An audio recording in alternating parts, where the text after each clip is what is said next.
இன்னைக்குள்ள கிளாஸ்ல 11th semester unit 5 alkali and alkaline earth metals இருந்து biological importance of magnesium and calcium பத்தி தான் பார்க்க போறோம். அதாவது இந்த மெக்னீசியம் கால்சியம்ங்கிறது நம்ம பாடியில பயாலஜிக்கல் ஃபங்க்ஷன்ங்கிறது நம்ம பாடியில நடக்கக்கூடிய அந்த உயிர் செயல்முறைகள் அப்படின்னு சொல்றோம்ல, அந்த ஃபங்க்ஷன், அதாவது கிட்னி, பிரெயின், அதோட பிளட் செல்ஸ், அது எல்லாமே அந்த எல்லா ஃபங்க்ஷனையும் சேர்த்து தான் நம்ம என்ன சொல்றோம், அந்த பயாலஜிக்கல் ஃபங்க்ஷன் சொல்றோம். ஸோ அதுல மெக்னீசியம் அண்ட் கால்சியத்தோட ரோல் என்ன அப்படிங்கறத பத்தி பார்க்கலாம்.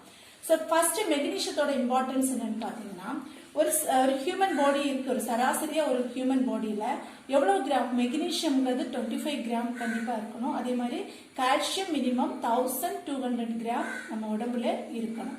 நெக்ஸ்ட் இது என்ன யூஸ் ஆகுதுன்னா, in biochemical reaction catalysed by enzyme, அதாவது அந்த என்சைம் வினையூக்கி, கேட்டலிஸ்ட் அது வினையூக்கின்னு சொல்றோம். ஒரு ரியாக்ஷன் நடக்கும்போது அதை இனிஷியேட் பண்ணக்கூடியதான் நம்ம என்ன சொல்லுவோம், கேட்டலிஸ்ட். அப்போ ஒரு என்சைம் கேட்டலிஸ்டா யூஸ் ஆகக்கூடிய அந்த பயோகெமிக்கல் ரியாக்ஷன்ஸ்ல இந்த மெக்னீசியம்ங்கிறது ஒரு முக்கியமான ரோல் வகிக்குது. புரியுதுல்ல? அதாவது ஒரு ரியாக்ஷன் நடக்கும், ஒரு பயோகெமிக்கல் ரியாக்ஷன் நடக்குது. அந்த ரியாக்ஷன்ல என்சைம் அங்க கேட்டலிஸ்டா ஆக்ட் பண்ணுது அப்படின்னா, அந்த ரியாக்ஷன், அந்த என்சைம் கேட்டலிஸ்ட் இருக்கக்கூடிய அந்த ரியாக்ஷன்ல மெக்னீசியம் அங்க ஒரு முக்கியமான ஒரு ரோல் அதுக்கு இருக்கு. Next, magnesium importance என்னன்னு பாத்தீங்கன்னா, it is a cofactor for all enzymes that utilize ATP in phosphate transfer and energy release. இந்த ATP னா என்னது? அதாவது அடினோசைன். ATP அப்படிங்கிறது அடினோசைன் ட்ரைபாஸ்பேட். Adenosine triphosphate.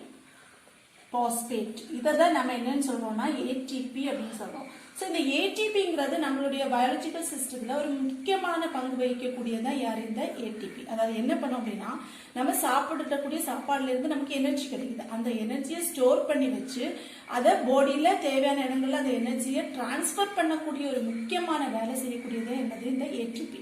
அதாவது இது எனர்ஜி கேரியர்ஸ் அப்படின்னு கூட சொல்லிக்கலாம். ஸ்டோர் பண்ணி வச்சு டிரான்ஸ்பர் பண்ணக்கூடியது. ஸோ இந்த எனர்ஜியை அது டிரான்ஸ்பர் பண்ணணும் அப்படின்னா இந்த ஏடிபி இங்க என்ன ஆகணும், இந்த ஏடிபியில் இருக்கக்கூடிய அந்த பாஸ்பேட் என்ன ஆகணும்னா வெளியே வரணும். அந்த ஏடிபில இருந்து பாஸ்பேட் வெளியே வரும்போது தான் அதுதான் என்ன பண்ணுது, எனர்ஜியை டிரான்ஸ்பர் பண்ணுது. புரியுதுல்ல?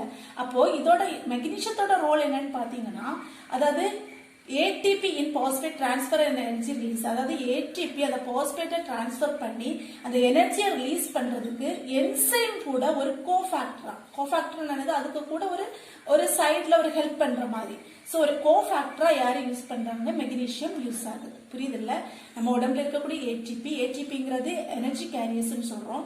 சோ அதுல இருக்கக்கூடிய பாஸ்பேட் தான் என்ன பண்ணுது, அதுல இருந்து வெளியே வந்து எனர்ஜியை டிரான்ஸ்பர் பண்ணல என்ன பண்ணும், எல்லா செல்ஸுக்கு எனர்ஜியை ரிலீஸ் பண்ணுது. இப்ப அந்த ப்ராசஸ் நடக்கிறதுக்கு ஹெல்ப்ஃபுல்லா இருக்கக்கூடியது என்சைம். அது கூட ஒரு கோஃபேக்டரா, அதுக்கு ஒரு ஹெல்ப்ஃபுல்லா இருக்கக்கூடியது என்னது, மெக்னீசியம். மெக்னீசியத்தோட நெக்ஸ்ட் இம்பார்ட்டன்ஸ் என்னன்னு பாத்தீங்கன்னா, டிஎன்ஏ, நம்ம பாடியில் இருக்கக்கூடிய டிஎன்ஏ சிந்தசிஸ் பண்றதுக்கு, அதை உருவாக்குறதுக்கும் ஃபங்க்ஷன் பண்றதுக்கும், அதை உருவாக்கி டிஎன்ஏ ஃபங்க்ஷனிங் கரெக்டா நம்ம பாடியில டிஎன்ஏ ஃபங்க்ஷன் ஆகணும் அப்படின்னாலும் நமக்கு உடம்புல மெக்னீசியம் ரொம்ப இம்பார்ட்டண்டா தேவைப்படுது. நெக்ஸ்ட் என்னன்னா, it is used for balancing electrolytes in நம்ம பாடி. நம்ம பாடியில இருக்கக்கூடிய எலக்ட்ரோலைட்ஸ் என்னது, பாசிட்டிவ் அண்ட் நெகட்டிவ் ஆன்சர் ஸ்பிட் ஆகக்கூடிய அதுதான் நம்ம என்ன சொல்லுவோம், எலக்ட்ரோலைட்ஸ் அப்படின்னு சொல்லுவோம். ஸோ அதை பேலன்ஸ் பண்றதுக்கும் நம்ம உடம்புல மெக்னீசியம் ரொம்ப ஒரு இம்பார்ட்டன்ட் ரோல் இருக்கு.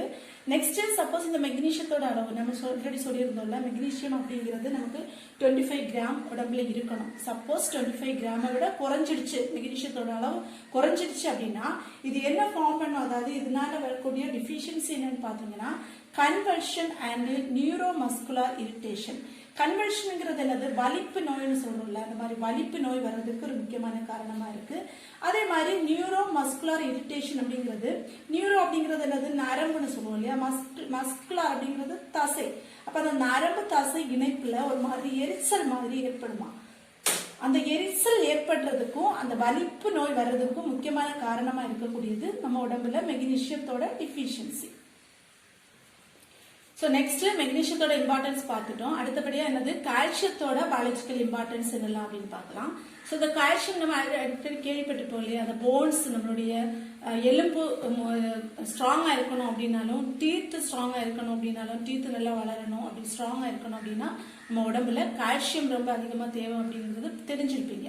ஸோ அதான் ஃபர்ஸ்ட் கொடுத்துருக்காங்க பாருங்க. Major component of bones and teeth. நம்ம உடம்புலயே போன்ஸ்லையும் டீத்லையும் இருக்கக்கூடிய ஒரு முக்கியமான பொருள் தான் என்னது, ஒரு பகுதி பொருள் தான் என்னது, கால்சியம் அப்படிங்கிறது. ஸோ நெக்ஸ்ட் இது அதாவது பிளட்ல இது பிரசன்ஸா இருக்கும், கால்சியம் பிளட்ல பிரசன்ஸா இருக்கும். நெக்ஸ்ட் என்ன ஆகுதுன்னா இதுல இருக்கக்கூடிய அந்த கால்சிட்டோனின் அண்ட் பாராதைராய்டு ஹார்மோன், அந்த மாதிரி இந்த ரெண்டு ஹார்மோன் என்ன பண்ணுதுன்னா இந்த பிளட்ல இருக்கக்கூடிய கால்சியத்தோட அளவை கரெக்டா பேலன்ஸ் பண்ணக்கூடியது, பேலன்ஸ் பண்ணி வச்சிருக்கக்கூடியது நம்ம பாடியில இருக்கக்கூடிய கால்சிட்டோசின் அண்ட் பாராதைராய்டு ஹார்மோன். புரியுதுல்ல? அதாவது its presence in blood. Calcium போன்ல இருக்கு, டீத்ல இருக்குன்னு சொன்னோம். அதே மாதிரி நம்மளுடைய பிளட்லயும் இந்த கால்சியம் பிரசன்ஸா இருக்கு. ஸோ இதோட concentration and maintained by hormone, அதாவது இதோட கான்சன்ட்ரேஷன் எந்த ஹார்மோனால மெயின்டைன் பண்ணுது அப்படின்னா கால்சிட்டோனின் அண்ட் பாராதைராய்டு ஹார்மோன் அப்படிங்கிற ரெண்டு ஹார்மோன்ஸ் தான் நம்ம உடம்புல இருக்கக்கூடிய கால்சியம் லெவலை கான்சன்ட்ரேட்டடா வச்சிருக்கக்கூடியது. நெக்ஸ்ட் இந்த கால்சியம் நம்ம ஆல்ரெடி சொல்லியிருக்கோம் எவ்வளவோ நம்மளுடைய ஒரு ஹியூமன் பாடியில ஒரு சராசரி மனுஷனோட உடம்புல 1200 கிராம் ஆஃப் கால்சியம் இருக்கணும் அப்படின்னு. சப்போஸ் இந்த அளவு குறைஞ்சிருச்சுன்னு வச்சுக்கோங்க, அது என்ன சொல்லுவோம், டிஃபிஷியன்சி ஆஃப் கால்சியம் அப்படின்னு சொல்றோம். ஸோ இது என்ன ஆகும் அப்படின்னா நம்ம பிளட்ல, அதாவது in blood causes it to take long time to clot. நம்ம உடம்புல பிளட் ஏதாவது சின்ன காயம் பட்டு பிளட் வெளியே வரும்ல, அந்த பிளட் கிளாட் ஆகுறதுக்கு நிறைய டைம் எடுக்குமா. இப்ப கிளாட் ஆகலைன்னா என்ன ஆகும், இப்ப சப்போஸ் ஒரு ஆக்சிடென்ட் ஆயிடுச்சுன்னு வச்சுக்கோங்களேன், அப்ப பிளட் போயிட்டே இருக்கு, அந்த பிளட் கிளாட் ஆகலைன்னா கண்டினியூஸா பிளட் போயிட்டே இருக்கும், அப்போ பாடிக்கு ப்ராப்ளம் ஆகும் இல்லையா. ஸோ அது கிளாட் ஆகணும், ஈஸியா சீக்கிரமா கிளாட் ஆகணும் அப்படின்னா நம்ம உடம்புல தேவையான அளவுக்கு 1200 கிராம் கால்சியம் இருக்கணும். சப்போஸ் அதோட அளவு குறைஞ்சிச்சுன்னா பிளட் ஈஸியா கிளாட் ஆகாது. நெக்ஸ்ட் இன்னொன்னு என்னன்னா மசில் கான்ட்ராக்ஷன். அதாவது ஒரு சிலர் பார்த்துருக்கீங்களா, அந்த பாடி இந்த தோல் எல்லாம் பாத்தீங்கன்னா ரொம்ப சுருக்கம் விழுந்து அப்படி ஒரு மாதிரியா இருக்கும். ஸோ அந்த மசில் கான்ட்ராக்ஷன் இருக்கிறதுக்கும் ஒரு காரணம் என்னன்னா அந்த கால்சியம் டிஃபிஷியன்சி தான். ஸோ நெக்ஸ்ட் என்னன்னா இட் இஸ் அதாவது இது ஒரு மெயின் பிக்மெண்ட் எதுக்குன்னா ரெஸ்பான்சிபிள் ஃபார் போட்டோசிந்தசிஸ். போட்டோசிந்தசிஸ்னா நமக்கு தெரியும் இல்லையா, பிளான்ட்ஸ் என்ன எடுக்கும், sunlight, carbon di oxide, water எடுத்துட்டு குளோரோஃபில்லோட பிரசன்ஸ்ல தான் என்ன பண்ணும், நமக்கு தேவையான ஃபுட்டை ப்ரொடியூஸ் பண்ணுது.